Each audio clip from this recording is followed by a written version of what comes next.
Welcome to Shashtika சமையல். Today Shashtika சமையலில் என்ன பார்க்க போகிறோம்னா, ஒரு சூப்பரான ஐலா மீன் குழம்பு எப்படி பண்ணுறான்னு தாங்க பார்க்க போகிறோம். இந்த ஐலா மீன் குழம்பு அவ்வளோ ஒரு டேஸ்ட்டுங்க. வாங்க அந்த ரெசிபி எப்படி பண்ணலான்னு வீடியோக்குள்ளே போய் பார்க்கலாம்.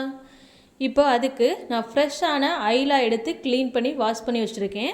தேவையான பொருட்கள் 20 சின்ன வெங்காயம், 4 தக்காளி, 5 பச்சை மிளகா, 20 பல் பூண்டு, ஒரு கொத்து கருவேப்பிலை. இப்போ கடாயை சூடு பண்ணிவிட்டு கொஞ்சமாக ஆயில் சேர்த்துக்கலாம். ஆயில் சூடானதும் இது கூட நம்ம வெந்தயம் சேர்த்துக்கலாம். வெந்தயம் பொரிஞ்சதும் நம்ம வெங்காயம் சேர்த்து நல்லா வதக்கி விட்டுக்கலாம். இது கூட நறுக்கி எடுத்து வச்சுருக்கிற பச்சை மிளகா, கருவேப்பிலை சேர்த்து நல்லா வதக்கி விட்டுக்கலாம். வெங்காயம் பார்த்திங்கன்னா கோல்டன் ப்ரௌன் கலர் வர அளவுக்கு நல்லா வதக்கிக்கலாம். மீன் குழம்புக்கு சின்ன வெங்காயம் சேர்க்கும்போது ரொம்ப டேஸ்ட்டாகவும் வாசமாகவும் இருக்கும். பாருங்கள் ஃப்ரெண்ட்ஸ், வெங்காயம் நல்லா வதங்கி வந்துருச்சு. இப்போ இது கூட நம்ம நறுக்கி வச்சுருக்கிற பூண்டு சேர்த்துக்கலாம். இப்போ பூண்டு வதங்கினதும் நம்ம தக்காளி பழம் சேர்த்து நல்லா வதக்கி விட்டுக்கலாம். பாருங்கள் ஃப்ரெண்ட்ஸ், தக்காளி நல்லா வதங்கி வந்துருச்சு. இப்போ இது கூட நம்ம மசாலா பொருட்கள் சேர்த்துக்கலாம். மஞ்சள் தூள், கொஞ்சமாக மல்லித்தூள், சீரகத்தூள், 4 டேபிள் ஸ்பூன் குழம்பு மிளகாய் தூள் சேர்த்து நல்லா கிளறி விட்டுக்கலாம். இப்போ இது கூடவே நான் 10 வரமிளகா நல்லா அம்மியில் பேஸ்ட்டாக அரைச்சி எடுத்து வச்சுருக்கேன். இதுவும் அது கூட சேர்த்துக்கலாம். நீங்கள் காரத்துக்கு தகுந்த மாதிரி மிளகாய் சேர்த்துக்கோங்க. இப்போ இதை சேர்த்தாச்சு. இதை நல்லா வதக்கி விட்டுக்கலாம். இப்போது மசாலா பொருட்களோட பச்சை வாசனெலாம் நல்லா போய் வந்துருச்சு. பாருங்கள் ஃப்ரெண்ட்ஸ், இது போல் எண்ணெயில் 2 நிமிஷம் வதக்கி விட்டுக்கோங்க.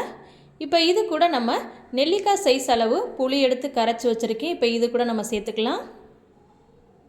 பாருங்கள் ஃப்ரெண்ட்ஸ், இது போல் சேர்த்து நல்லா கிளறி விட்டுக்கோங்க.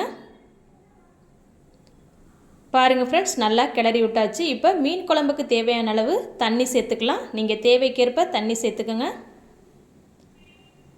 பாருங்கள் ஃப்ரெண்ட்ஸ், தண்ணி சேர்த்தாச்சு. இப்போ மீனுக்கு தேவையான அளவு உப்பு சேர்த்து நல்லா கிளறி விட்டுக்கலாம்.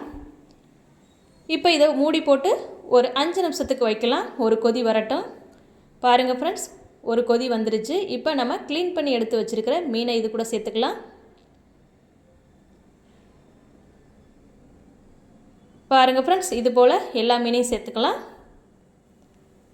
பாருங்கள், மீன் சேர்த்தாச்சு. இப்போ அதை நல்லா கிளறி விட்டுக்கலாம். இப்போ மீன் பார்த்திங்கன்னா ஒரு 20 நிமிஷத்துக்கு நல்லா வெந்து வரணும். நம்ம கிளறி விட்டுக்கலாம்.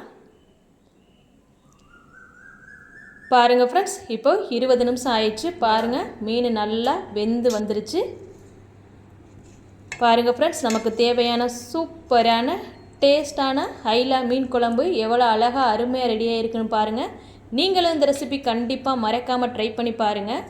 ட்ரை பண்ணி பார்த்துட்டு டேஸ்ட் எப்படி வந்துச்சுன்னு கமெண்ட்டில் சொல்லுங்கள் ஃப்ரெண்ட்ஸ். இந்த ரெசிபி உங்களுக்கு பிடிச்சிருந்துச்சுன்னா நம்ம சேனலை சப்ஸ்கிரைப் பண்ணி வச்சுக்கோங்க. தேங்க்யூ.